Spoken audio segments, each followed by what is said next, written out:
Harvest. Greetings to you all, our dedicated followers across the continent. This is Emmanuel, and here's the latest news from across Africa. Starting our harvest with the 38th Ordinary Summit of the African Union that has concluded in Addis Ababa, Ethiopia, under the theme Justice for Africans and People of African Desert Through Preparations. The leaders focused on the continent's pressing challenges, including conflict, security concerns, and the financial sustainability of the African Union. African Union Commissioner for Peace and Security Bankole Adeoye warned during the press conference against division of the Democratic Republic of the Congo following the entry of M23 rebel fighters in Bakawu. In their final communique, African Union leaders called on member states to cease all forms of cooperation with the Zionist entity. The summit also condemned the war in Gaza, describing it as a brutal aggression, and expressed support for Palestinian bid for full membership in the United Nations and the Palestinian people's right to self-determination. On the sidelines of the summit, a memorandum of understanding was signed to implement the financial contribution pledged by Algerian President Abdelmadjid Tebboune to the African peer review mechanism aiming to promote good governance in Africa. The agreement was signed by Algeria's Secretary of State for African Affairs, Salma Bakhta Mansouri, and APRM Executive Director, Marie-Antoinette Rose Carter. Dr. Mishak Motez, a leading figure in the African peer review mechanism, explains more about the topic to our journalist Asma Boulawad. Let's hear it out.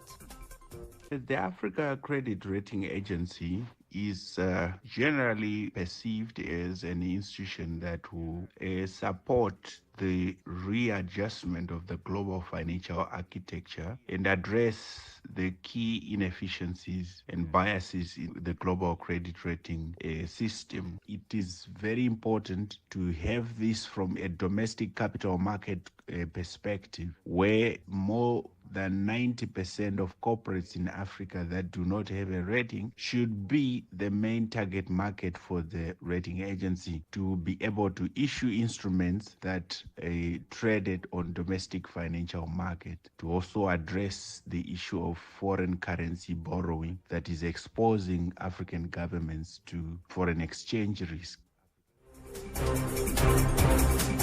Algerian President Abdelmadjid Tebboune sent a message of condolence on Sunday to the family of Félix Louis Girard Kolossi, a friend of the Algerian Revolution who passed away at the age of 95.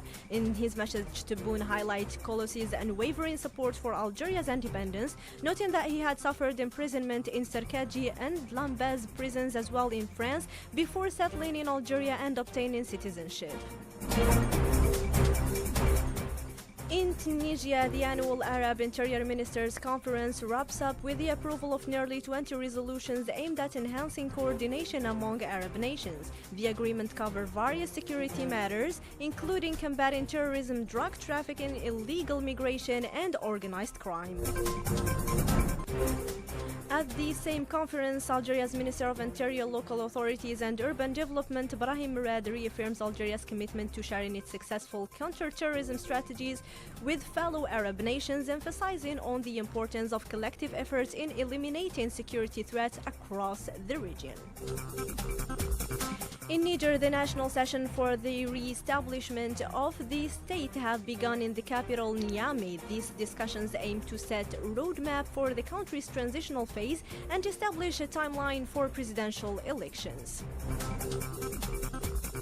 Turning to economic news, Senegal has reached a major milestone in its energy sector by refining its own crude oil for the first time. The country's national refinery, SAR, recently processed its first 650,000 barrels of crude from Sangomar field near Dakar. This marks a significant step towards energy independence and economic growth, reducing reliance on imported petroleum products.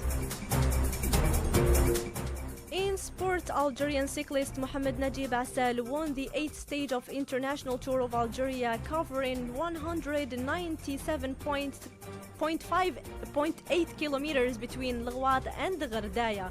He finished ahead of compatriots Yassine Hamza and Hamza Amari. Meanwhile, Hamza Yassine continues to lead the overall classification ahead of the 9th stage, which will take riders from Gherdaya to Ouargla over 198.5 kilometers. And that, dear listeners, wraps up today's Harvest. Continue tuning to Ifriqiya FM on the front roundup at the top of the hour with Abdel Malik Bilhaushat. Keep tuning to Ifriqiya FM, the voice of Africa.